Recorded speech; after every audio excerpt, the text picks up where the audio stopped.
Olá, você confere agora as principais notícias e as reportagens da nossa equipe de jornalismo.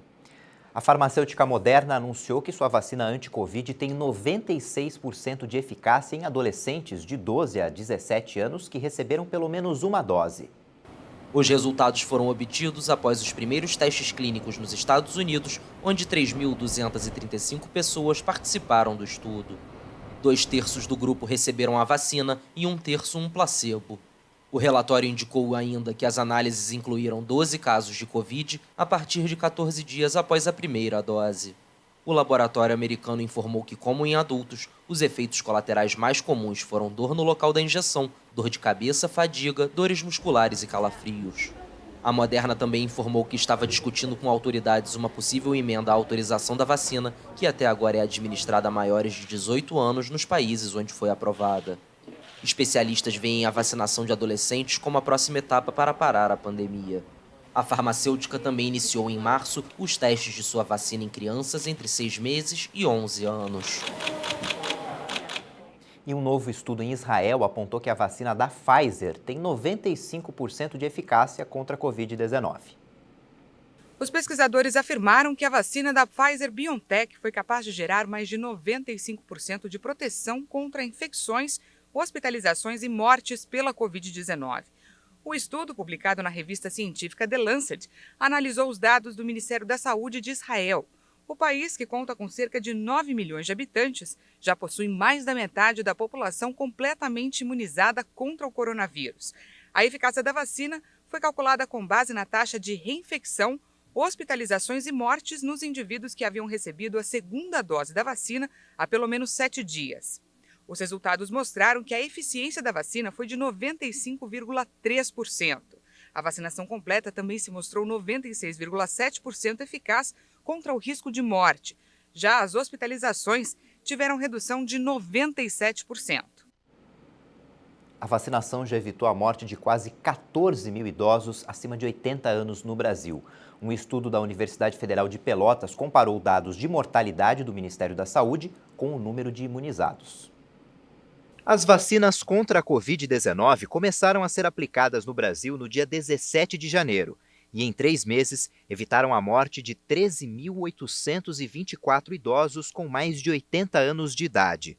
Os dados são de uma pesquisa realizada pela Universidade Federal de Pelotas, em parceria com a Universidade de Harvard, nos Estados Unidos. Os pesquisadores usaram como base os dados do Ministério da Saúde de número de mortos e de cobertura vacinal do mês de janeiro até abril, e compararam com os óbitos antes da campanha de vacinação. No ano passado, os idosos com mais de 80 anos representavam de 25% a 30% das mortes por Covid-19. No mês de janeiro de 2021, esse índice chegou a 28% do total de óbitos causados pelo SARS-CoV-2. Em abril, esse percentual caiu para 13%, o menor já registrado nessa faixa etária desde o começo da pandemia. Os cientistas também verificaram a resposta positiva dos imunizantes Coronavac e Oxford diante da variante P1, que surgiu no final de 2020 em Manaus. A cepa amazônica foi a predominante no país no período da pesquisa. Esse foi o primeiro estudo feito em um lugar com predomínio da mutação brasileira. A União Europeia enviou uma proposta para que os países do bloco permitam a entrada de cidadãos não europeus que tenham sido vacinados. De acordo com a proposta enviada aos países, as pessoas que teriam entrada permitida para viagens não essenciais precisam ter recebido a segunda dose de uma vacina aprovada pelo bloco pelo menos 14 dias antes da viagem. A comissão propõe um relaxamento das restrições de viagens não essenciais para levar em consideração a progressão das campanhas de vacinação e o desenvolvimento da situação epidemiológica no mundo, enquanto aborda as variantes por meio de um novo mecanismo de freio emergencial. Até o momento, o bloco europeu autorizou formalmente 4 vacinas contra a Covid-19.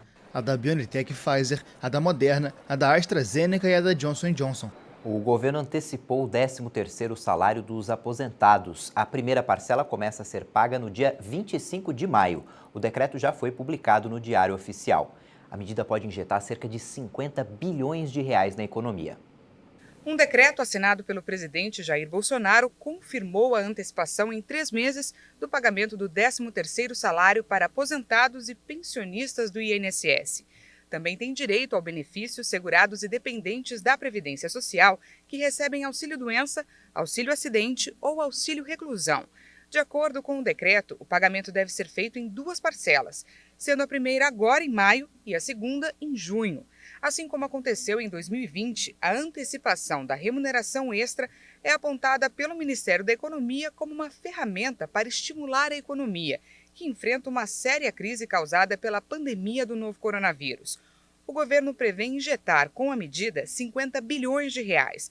No ano passado, o 13º salário do INSS foi integralmente pago no primeiro semestre, no valor total de 47 bilhões e meio de reais.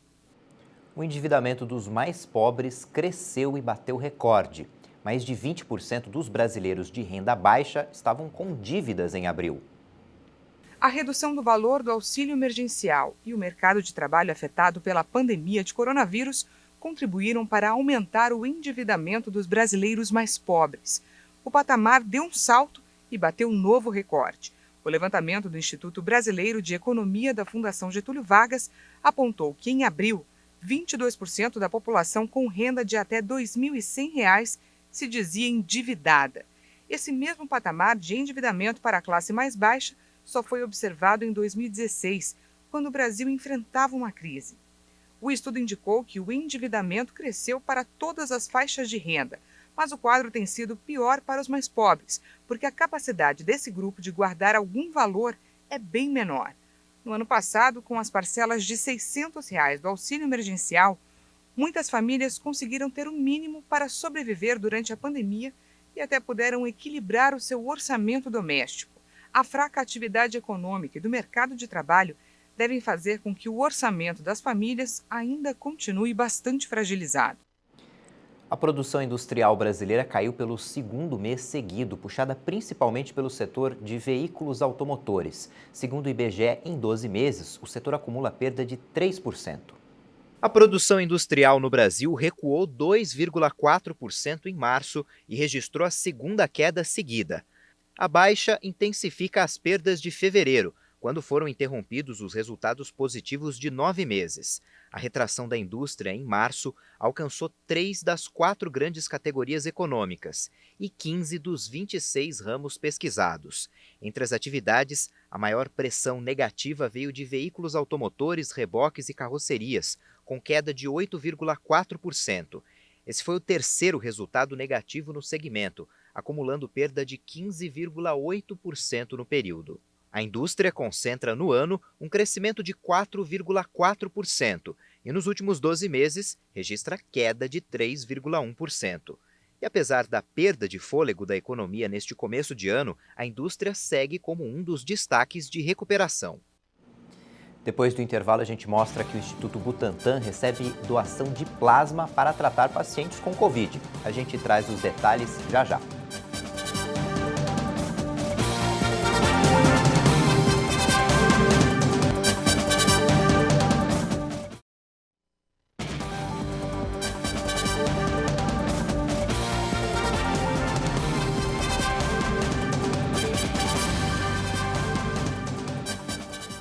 O Instituto Butantan busca doadores de plasma para aplicação em pacientes que estão com Covid-19. O plasma é um componente do sangue. Pode doar quem já teve a doença. Quem já teve Covid agora pode ajudar quem está com a doença. O Instituto Butantan iniciou uma campanha para a doação de plasma. O material é essa parte líquida do sangue que está sendo utilizado em caráter experimental. Esse tipo de tratamento não é novidade, já foi usado em doenças como sarampo e gripe espanhola. Os estudos têm demonstrado que a transfusão do plasma de pessoas recuperadas da Covid para indivíduos infectados tem potencial terapêutico e apresentou bons resultados. Muitos países estão testando a técnica chamada de transferência passiva de imunidade. Essa técnica ela é muito conhecida assim, entre os médicos infectologistas. É uma técnica antiga, ela foi utilizada também para o vírus Ebola, salvou muitas vidas na epidemia de Ebola na África, né? Desde a gripe espanhola, sim, se conhece, se sabe os procedimentos médicos para fazer a transferência sanguínea, que na verdade é a plasmaférese, né, que a gente chama hoje, ou seja, hoje a gente é capaz de separar o plasma do sangue, então a gente não precisa transferir as células, a gente transfere só a parte mais líquida do sangue, que é onde contém os anticorpos, já prontos para combater o agente infeccioso. O plasma é indicado para pessoas que tenham apresentado sintomas de Covid há no máximo 72 horas. O público-alvo para tratamento são os imunossuprimidos, os idosos e os pacientes com comorbidades. A ideia é essa, que esses pacientes que recebem plasma evoluam de uma forma mais benigna na doença. Eles não evoluam para uma fase grave, ou pelo menos diminui o número de indivíduos que evoluem para uma fase grave da doença. Todas as pessoas que tiveram Covid poderiam ser doadores? Potencialmente, sim. Só que a gente avalia a quantidade de anticorpo que esses indivíduos têm. É preciso que tenha uma quantidade alta de anticorpo. Por isso que esses indivíduos são triados para ver se eles têm uma quantidade alta de anticorpo no plasma. O processo para obter o plasma é simples, funciona como uma doação de sangue convencional. A coleta é bem rápida, leva cerca de 40 minutos. Então, isso pode ser feito através de uma doação de sangue normal ou através de uma outra situação que a gente chama de doação por aférese.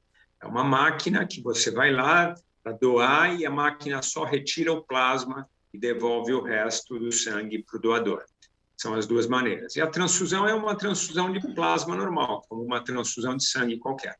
Para doar, a pessoa precisa ter se recuperado da Covid há pelo menos 30 dias, estar em boas condições de saúde, ter entre 16 e 69 anos e ter pelo menos 50 quilos. Menores de 18 anos devem apresentar autorização do responsável. A doação pode ser feita em qualquer hemocentro parceiro do Butantan, no estado de São Paulo. Se o doador já tiver sido vacinado, melhor ainda, porque os anticorpos são reforçados pela imunização. Somente homens podem doar o plasma, porque durante a gestação a mulher libera anticorpos na corrente sanguínea que podem causar uma reação grave em quem recebe a transfusão. Uma iniciativa criada há quase 40 anos em Sete Lagoas tem minimizado os efeitos da pandemia na cidade mineira. O projeto, chamado Hortas Comunitárias Urbanas, ajuda a sustentar famílias que viram a renda desaparecer por causa da crise econômica desencadeada pela pandemia. O projeto Hortas Comunitárias Urbanas, criado em 1982 em Sete Lagoas, tem sido de grande ajuda em meio à crise sanitária e econômica provocada pelo coronavírus. Ao todo, são 7 locais de cultivo espalhados pela cidade mineira, totalizando uma área de 23 mil metros quadrados. Hoje, 314 produtores plantam e vendem diretamente ao público, além de doarem parte da produção para pessoas carentes e para o banco de alimentos da cidade. E eu tenho o maior prazer de poder ajudar o próximo, ainda mais sabendo que é uma coisa que eu estou fazendo, né? Que é com carinho, que é com amor. Então, para mim é muito prazeroso poder estar ajudando, principalmente quando eles venham até aqui conhecer o meu trabalho, né? Porque aí eles estão vendo realmente que é eu que cuido, é eu que planto, né? E eles saem daqui super satisfeitos de estar levando o alimento. Por causa da Covid-19, mais pessoas têm pedido para trabalhar nas hortas. O interessado precisa procurar a Prefeitura de Sete Lagoas, que faz uma análise socioeconômica para que o morador possa ser um produtor. Eu tenho um filho para criar, né, pago aluguel, compro gás, é só eu sozinho, minha dona faleceu. A gente tem que pegar algum biscate para ver se vai para frente, porque essa academia acabou com todo mundo. A pandemia atrapalhou bastante na renda familiar, né? Não só minha, mas de muitas pessoas. E essa ajuda que ela tem dado para a gente é de muita importância, né? Porque ela vem com agrado para a gente, com muita boa vontade para estar fazendo isso aí. E o trabalho dela tem sido muito importante na comunidade. O projeto Hortas Comunitárias Urbanas fornece uma fonte de renda para cerca de 300 famílias de Sete Lagoas. Os produtos plantados e colhidos são vendidos nas próprias hortas diretamente pelos produtores, nos sacolões e nos supermercados da cidade. Um catamarã deve se tornar a primeira embarcação não tripulada a navegar pelo Oceano Atlântico. O Mayflower 400 está em rota de colisão. Um pequeno barco aparece no caminho, mas as câmeras identificam a ameaça e a inteligência artificial traça um novo curso. A colisão foi evitada. A manobra é um bom resultado para o engenheiro de software Matthew Shaw, que monitora o teste no mar. É muito bom ver isso. Há muito trabalho e desenvolvimento em todo o software e é bom ver funcionando em uma situação da vida real.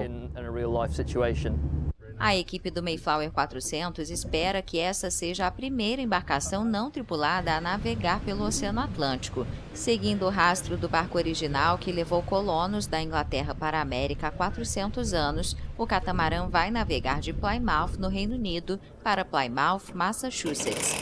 Mayrain ajuda nos ajustes finais e diz que ainda há muito trabalho a ser feito antes de o navio partir em maio. É um pouco difícil, ainda estamos na área de testes, não fomos capazes de sair com ondas agitadas, vento, chuva, todas essas situações que são do pior cenário. Isso não foi alcançado ainda. Como não é necessário espaço para a tripulação, o interior do catamarã é pequeno, mas vai ter espaço para vários experimentos científicos, como medir o nível do mar, o conteúdo químico do oceano e gravar áudio para rastrear as populações de baleias. A esperança é que embarcações autônomas permitam a coleta de muito mais dados do que as tripuladas. Se pudermos manter a segurança de outras pessoas e navios no oceano, também lidando com as surpresas meteorológicas, vai ser um grande avanço. Se os sistemas de inteligência artificial puderem fazer isso, vai reduzir o custo de ir ao mar para coletar os dados de que precisamos para entender melhor o planeta. Esse é realmente o objetivo final. O catamarã vai ser monitorado em terra a partir de câmeras e sensores a bordo que podem ser controlados à distância em caso de emergência.